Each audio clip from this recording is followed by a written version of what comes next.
this lesson, we're going to be introducing you to imaginary numbers. Now, this is an entirely different realm of numbers. We've dealt with real, so this is the opposite of reals, which is imaginary. Here's why we have imaginaries. Equations such as x squared plus 1 equals 0 have no real solutions. How can you square something and add a 1 to it to give you a 0? So mathematicians defined imaginary numbers to represent their solutions. The imaginary unit, which we just use the letter I to represent, is defined in the following way. The basic I is equal to the square root of -1. This is useful when working with square roots of negative numbers because we said this whole time you can't take the square root of a negative. That doesn't give you a real number, and that's true. It doesn't give you a real number, but it does give you what's called an imaginary number. A pure imaginary form, and pure means it's entirely imaginary, is written in the form bi, where b is actually a real number, and the I part, let me try that again. The I part is what's called the imaginary part. So that would be like 7i. The 7 is a real number, and then the I is an imaginary. 7 times I, you have a real part and imaginary part there. Okay, here's how we simplify negative square roots. Here's how we're going to use this whole I and square root of -1. We're going to rewrite, anytime we have the square root of a negative, we're going to rewrite it as the square root of -1 times the square root of positive a. We're going to break down break a down if it is not a perfect square, and then we're going to simplify the radical by substituting I in for the square root of -1. First example, zoom in. The square root of -9, and these are really simple to do. Anytime you have the square root of a negative, you simply split it into the square root of -1 times the square root of 9. The same way we split it when we were simplifying before. Let me actually flip-flop those around. Let's do the square root of 9 times square root of -1. It doesn't matter. And just to get them in the right order, the square root of 9 is now 3. And anytime you see the square root of -1, we're going to replace it with I, because that's the fundamental. The square root of -1 is I. So the square root of -9 is 3i. The square root of -196, rewrite it as the square root of 196 times the square root of -1. Square root of 196 is 14. The square root of -1 is I. So therefore, the square root of -196 is 14i. Now, sometimes you won't be able to find it, the square root, like here. The square root of -5 would be the square root of 5 times the square root of -1. Now, we don't know the square root of 5, so we're going to leave it as the square root of 5. Square root of -1, again, we're replacing with the I. Anytime you have the square root of 5 stays, always put the I in front of it, just because sometimes if you're not careful, if you put it at the end, it kind of looks like it's under the radical. So we're going to leave this as I times the square root of 5. Number 4, the square root of -80. We're going to split into the square root of -1 times the square root of 80. And again, you can flip-flop those and write the 80 first and the negative. It doesn't matter. And then the square root of 80 will actually simplify. And that's what it means is check that root 80. If it's not a perfect root, see if you can clean it up. We can split it into root 16 times root 5. Now let's clean this up. Square root of 16 we're going to put first is 4. Always put your real part first. Square root of -1 is I, and I do not know the square root of 5, so you leave it. So 4i root 5 is how you're going to write that. And again, that's just the order there. The order does not matter. That's just the best order to put it. Don't put the 4 or the I at the end because it might get confused that is it under the radical, is it not under the radical, so it's best to put those at the beginning. Square root of -32, we're going to rewrite as the square root of -1 times the square root of 32. And again, we're just going to break down, the square root of -1 is I, and we're going to break down the square root of 32 into the highest square root that we know. So we now have, we can clean this up as 4. I'm going to put my I second, and the square root of 2 we'll put last, 4i root 2. Number 6, the square root of -192. Again, split it into the square root of -1 times the square root of positive 192. And you can already replace this with I. Square root of 192, let's try to simplify that now. We'll split the square root of 192 into the square root of 64 times the square root of 3. So you now have, this is 8. You have the I, and we're going to put our radical last, 8i root 3. Number 7. Now we're solving some equations. We're going to be using these same principles to solve equations. So x squared is 81. So again, we're solving these equations by taking square roots. Move the 81 over first. Isolate your x squared, and you get x squared is negative 81. To get rid of a square, you do plus and minus the square root of the other side. And the other side is a square root of a negative. So now you have x is equal to plus and minus. We're going to break that apart. We're going to break it into the square root of 81 times the square root of negative 1. Square root of 81 is 9. Square root of negative 1 is I. So there are your two answers. You have two pure imaginary answers, a positive 9i and a negative 9i. And later on, we'll talk about how could you plug that back in to actually get that negative 81. Number 8. Step number 1, let's move the 9 over by subtracting. 1 minus 9 is negative 8. Move the 2 over by dividing, gives you negative 8 divided by 2, which is negative 4. Get rid of a square by doing plus and minus a square root. And we are going to split that. That's going to be plus and minus the square root of 4 times the square root of negative 1. And that's going to give us plus or minus square root of 4 is 2. Square root of negative 1 is I. And there's your two solutions. Number 9. Isolate your x squared by first moving over the 15. We're going to subtract 15. That gives me a negative 24. We now divide by 4, and that gives me x squared is negative 6. So therefore, x is equal to get rid of a square, we do plus and minus the square root of negative 6. Let's break that apart. That's going to be plus and minus the square root of 6 times the square root of negative 1, which is going to be plus and minus the square root of negative 1 is I. I'm going to write it first this time because I don't know the square root of 6, and it will not simplify, so we'll leave it as I root 6. Number 10. Move the 13 over, and you get x squared is 1 minus 13 is negative 12.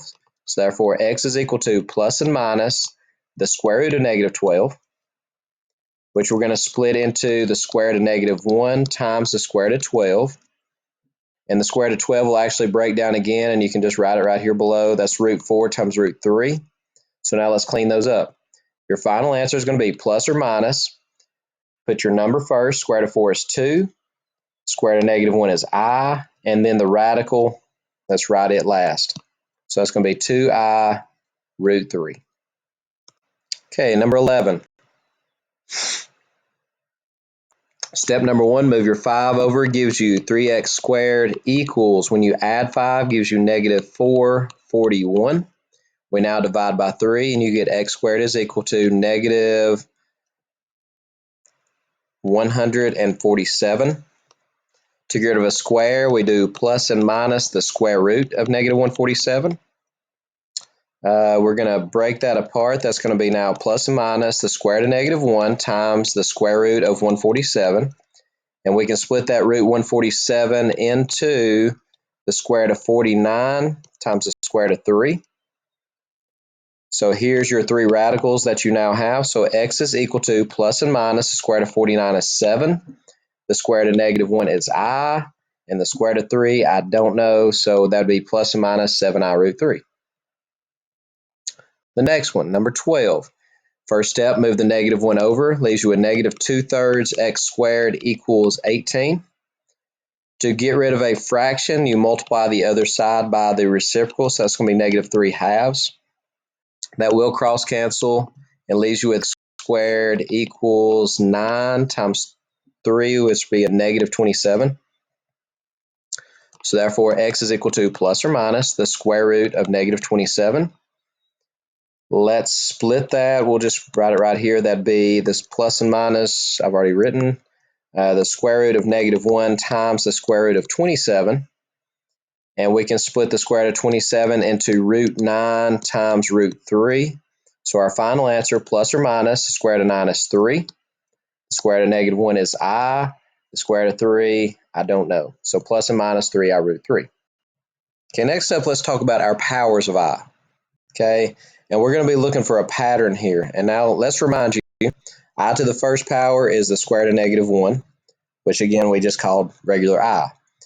To square a square root, reminder, if you had like the square root of 3 squared, that means the square root of 3 times the square root of 3. Anytime you multiply a radical times itself, that's the square root of 9, which is just 3. A radical times itself simply removes the radical. So therefore, the square root of negative 1 times the square root of negative 1 would be just plain negative 1, right? I to the third power, here's what we're going to do with that. We're going to use our rules of exponents, and we're going to do I to the third power would be the same thing as I to the second power times I to the first power. I to the second power was negative 1. I to the first power was just I, so therefore I to the third power would be negative 1 times I, which is negative I. I to the fourth power is the same thing as I to the second times I to the second. And reminder that I to the second was negative 1, so this would be negative 1 times negative 1, which is positive 1. Okay, look at that pattern. Now let's do I to the fifth power. Using rules of exponents, I to the fifth is I to the fourth times I to the first. I to the fourth we just did was 1. So you have 1 times I to the first, or 1 times I, which is also I. I to the sixth is I to the fourth times I to the second, which is 1 times negative 1, which is negative 1. I to the seventh is I to the fourth times I to the third, which is 1 times negative I was the third. So 1 times negative I would be negative I. Then I to the eighth would be I to the fourth times I to the fourth by rules of exponents, which is 1 times 1, which is 1. Now let me zoom back out, and hopefully you see this pattern. And that was a 1. There we go. I to the first, second, third, and fourth was I, negative 1, negative I, positive 1. I to the fifth, sixth, seventh, eighth was I, negative 1, negative I, and positive 1 as well. This pattern is going to repeat over and over and over. And here's the set of that pattern. I to the first, I to the second, I to the third, and I to the fourth. We need to memorize this pattern. Then you also have fifth, sixth, seventh, eighth. I to the ninth, 10th, 11th, 12th, 13th, 14th, 15th, 16th. Here's the key. This is I to all the powers that are multiples of 4. So I to the 4x power. So if you need to find I to the 40th power, I to the 100th power, it's going to land right there. But how would I find I to the 15th power? Here's the trick. You're going to take your pattern and you find a power that's close to 15. That's a multiple of 4. Because we know all the multiples of 4 land right here. So I to the 1, 2, 3, 4, 5, 6, 7, 8. Now you don't want to count all the way up to 15th. So I know that I to the 16th power, because 16th is the multiple of 4, would land right here. So I to the 15th would be right in front of it. So I to the 15th power is negative I. And this is how we raise imaginary numbers to powers. Number 14 says find I to the 62nd power. So we need to find a multiple of 4 that's really close to 62. And you can multiply numbers 4 times 12, 4 times 13, 4 times 14, 4 times 15, and you find out that I to the 60th power. 60 is a multiple of 4, so it lands here. So you had 58, 59, 60. So 61 would start back over. And 62 would be right here. I to the 62nd power would be negative 1. So now let's use this information and let's find some products of these pure imaginary numbers. Let's simplify these expressions. Here's how you multiply these. 4i times 7i, you do your 4 times 8, or 4 times 7 is 28, and you do I times I, which is I squared, the same way as if it was an x. 28i squared, though, remember your pattern. I, negative 1, negative I, positive 1. Anytime you have I to a power now here, like I squared, you don't leave it as I squared. I squared is right here. That's negative 1. So therefore, now your problem turns into 28 times negative 1, which is a negative 28. Number 16. Let's multiply these together. Multiply all your numbers first. 4 times 9, 36, 72. That's positive. I times I would be I to the third. Anytime you have an I to a power, replace it. I to the first, second, third is negative I. So therefore, my final answer, positive times negative, will be a negative 72I. Number 17. 2i to the third times 5i. So we're going to raise 2 and I both to the third power. 2 times 2 times 2 is 8. And I to the third power is I to the third power times 5i. 8 times 5 is 40. I to the third times I would be I to the fourth using your rules of exponents. And again, the pattern, I, -1, -I, +1. So I to the fourth would be here. So you have 40 times 1, which is just 40. Number 18, raise both of these to the second power, I to the second. Anytime you multiply a root times itself, it removes the root. And we can leave it in that order because we're fixing to multiply anyway. Raise both of these to the second power gives you a 64 and an I to the second. Clean up by multiplying your numbers. That's 192. Multiply your i's. That would give you I to the fourth. Again, the pattern, I to the fourth, falls here. So this is 192 times 1, which is 192. Number 19. On these, here's the number one rule. Make sure that you change these to imaginary numbers before you multiply them. If you multiply them as is, it's going to give you the incorrect answer because this is not equal to the square root of positive 180. Because then you lost your imaginaries when you multiplied that negative times a negative. So you cannot multiply like they are. So we're going to have to split them first. Square root of -1 times the square root of 18 times the square root of -1 times the square root of 10. Square root of 18, let's go ahead and multiply them and then we'll simplify. So that's I root 18 times I root 10. I times I is I squared, and you can multiply a radical times a radical. It gives you the square root of 180. Let's break down, let's clean up the square root of 180. The largest radical I know in the 180 is a 36, so let's split that into 36 times 5. So you have now I squared, which is -1, times the square root of 36, which is 6, times the square root of 5, which you don't know. Therefore, the final answer will be -6 root 5. Number 20. Again, all these up, split them into root -1 times root 24, root -1 times root 3, and root -1 times root 2. All your root -1s turn into i's, but let's do this too. Well, we can multiply those first. So you have this is I, this is I, and this is I. Let's go ahead and multiply those. That'd be I to the third times the square root of 24 times 3 times 2. That's 24 times 3 is 72 times 2 is 144. That worked out nice. I to the third, again, here's your pattern. I to the first, I to the second, I to the third is -I to the fourth is +1. So I to the third is here. So we're going to replace I to the third with -I times the square root of 144 is 12. So that's -1i. -1 times 12 will be a -12. Leave your I. So -12i.